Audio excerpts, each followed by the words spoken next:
this thing called love. But I just can't handle it, this thing called love. I must get around to it, ain't ready. Crazy little thing called love. Well, this thing called love, it cries, it cradles all night, it swings, it jives, it shakes all over like a jellyfish. I kinda like it. Crazy little thing called love. This is a story about Mandeville, Bernard Mandeville, and his Fable of the Bees, or Private Vices, Public Benefits. Now, this was written in 1705, and I've got a mix of sources on this. It seems to be original economic theory, not actually original as much as what I mean is system reboot. When the prior pyramid scam runs out, they have to reboot. Now, many of you know this. Mandeville, in, again, 1705, put out the Fable of the Bees. It first appeared in 1714, and technically it was a poem. And it's still just principles of economic thought. And I'm going to tell you here and now, all we're doing is the same thing over and over, and nobody's going to be able to tell you exactly how old this is. This predates Babylon. This predates Samaria and the Code of Hammurabi. This predates all of that. This predates all of that. And he's simply given his version of it in order to do a couple of things. There's a reason they released these books to the public. Poems, prose, whatever have you. It is a propaganda technique, because all you need on the lower orders is a splinter, or the middle management is a splinter in your mind for it to start an infection. That's all this is. Now, it's also a game plan. Now, of course, he hid behind, well, it was just a poem and etc. But trust me, he meant what he was saying, and he said it for a very specific reason. All right, and part of it was to undo what was going on so they could reboot the system into a new version. Now, it's still the same as the old system. You just rename everything. You give it new fancy stuff, it reboots, and the world runs again. And that's what I'm going to show you. And this is in 1700, all right? This is the early 1700s. Now, the poem was published in 1705, and the book first appeared in 1714. The poem elucidates many key principles of economic thought, including division of labor and the invisible hand. 70 years before Adam Smith, indeed, John Maynard Keynes argues Smith was probably referencing Mandeville. Now, part of that is from Wikipedia, which is, granted, not a great source, but I have to begin somewhere, and so do you.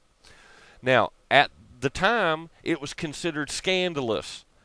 Keynes reports in his general theory of employment, interest, and money. So we're talking 70 years before Keynes, it was considered a scandal. And I think it was only considered a scandal to give it false publicity in the only forms that they had to get it out into the public to start the infection. And the false publicity is in print and through the courts and in the use of religion, because there'll be a spot here. Part of it was that it went against Christian values, and that is how you know that it was used to promote it, not, in a fake fight in the public arena, okay? It's only to make it socially acceptable by getting it out there. Otherwise, you wouldn't listen. You'd say no. But now, the voter trap comes along, and Joe Bob says it's horrid. Billy Bob says it's great. And you're stuck with two choices that don't exist on an issue that doesn't exist, that doesn't benefit you in choosing either of the two choices. It's game theory. It's prisoner dilemma and a lot of other stuff. It's a panopticon. It's just the way it always has been, and somebody somewhere, and I know who now, I know who now. I've just got to track down some names and then I'll get to it. But anyway, it's old game, at least 5,000 years old. Anyway, only one man is recorded as having spoken a good word for it, namely Dr. Johnson, who declared that it did not puzzle him, but opened his eyes into real life very much.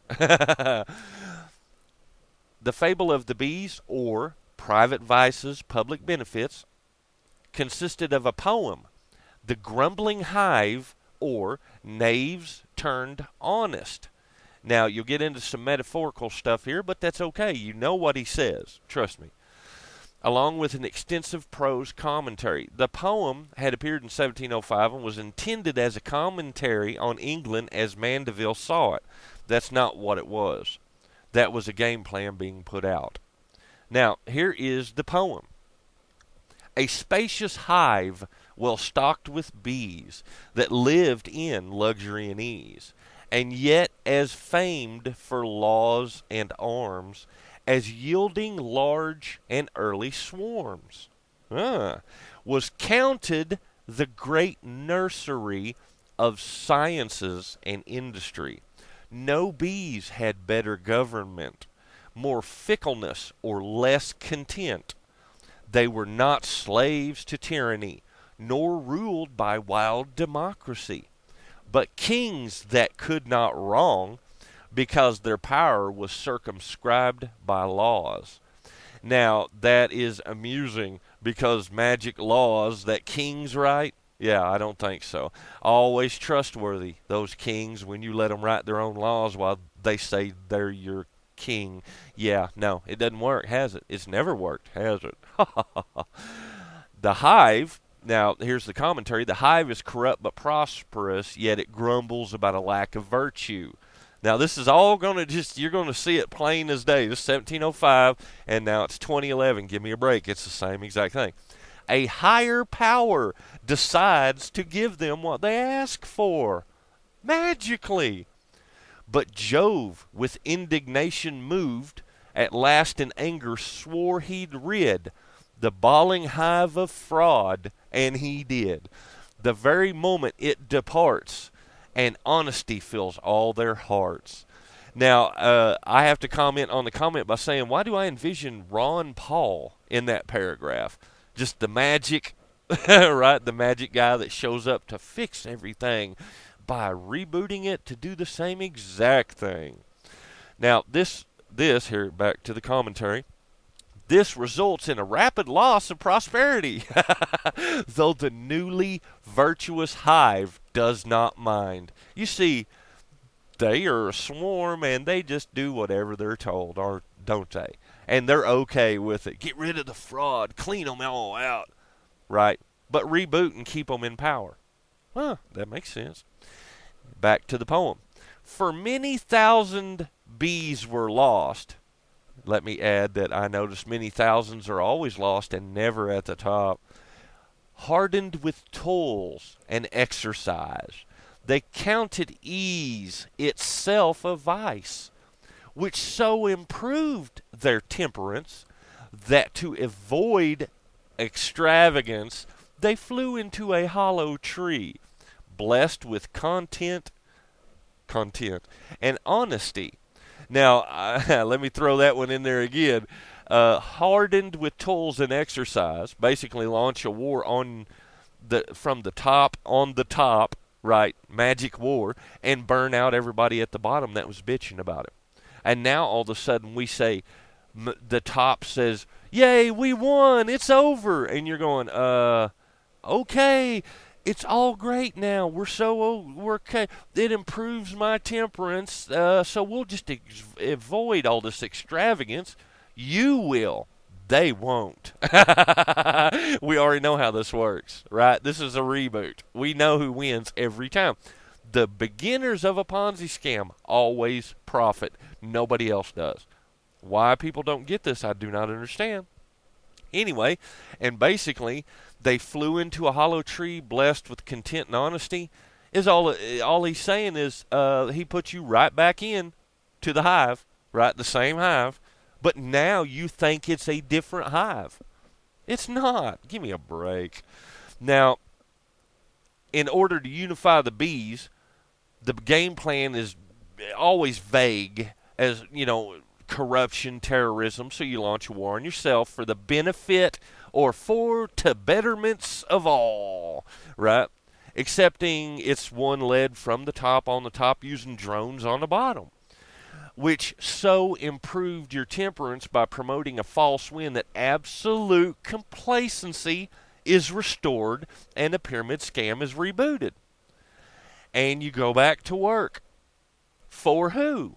Not for yourself. Anyway, you're blessed with fancy magic words and renaming conventions, law of making and creating per the Egyptian history of creation A, B, and C, on my work on that. But you are not blessed with a different game or different players, are you? Just different names. Yeah. Now, back to the commentary. The poem attracted little attention. The 1714 work soon became famous and notorious, being understood as an attack on Christian virtues. Now, how is that an attack? You got to remember, it's all promotion anyway. It's a false promotion of a false fight. Okay. But that's what I like, is they used the religion to promote the fake propaganda fight, parrot on parrot. Now, the commentary also says what it actually means remains controversial down to the present day. It doesn't. It's really obvious. He's talking communism. Duh. Mandeville did say later, what country soever in the universe, now isn't that interesting? Not the world, but in the universe, is to be understood by the beehive represented here. It is evident from what is said of the laws and constitution of it, the glory, wealth, power, and industry of its inhabitants, that it must be a large, rich, and warlike nation that is happily governed by a limited monarchy. The satire, therefore, to be met with in the following lines upon the several professions and callings, and almost every degree and station of people, was not made to injure and point to a particular persons, but only to shew the vileness of the ingredients that altogether compose the wholesome mixture of a well-ordered society, in order to extol the wonderful power of political wisdom, right? Behavior modification, by the help of which so beautiful a machine is raised from the most contemptible branches. Now, who do you think he means by contemptible branches? That's okay. He explains it later. For the main design of the fable, as it is briefly explained in the moral, is to shew the impossibility of enjoying all the most elegant comforts of life that are to be met with in an industrious, wealthy, and powerful nation, and at the same time be blessed with all the virtue and innocence that can be wished for in a golden age. From thence to expose the unreasonableness and folly of those that desirous of being an opulent and flourishing people, and wonderfully greedy after all the benefits they can receive as such, are yet always murmuring at and exclaiming against those vices and inconveniences that from the beginning of the world to this present day have been inseparable from all kingdoms and states that ever were famed for strength, riches, and politeness at the same time. Now, what he's saying is the top. He's not talking about you. Everybody at the top gets all the benefits. You know that. They built it. It's a Ponzi scheme. They receive everything. All the benefits. You do not. You are fractionalized in your labor, in the division of the labor to make you interdependent on each other so they can get the tools of your work. The benefits of your work. That's all that is.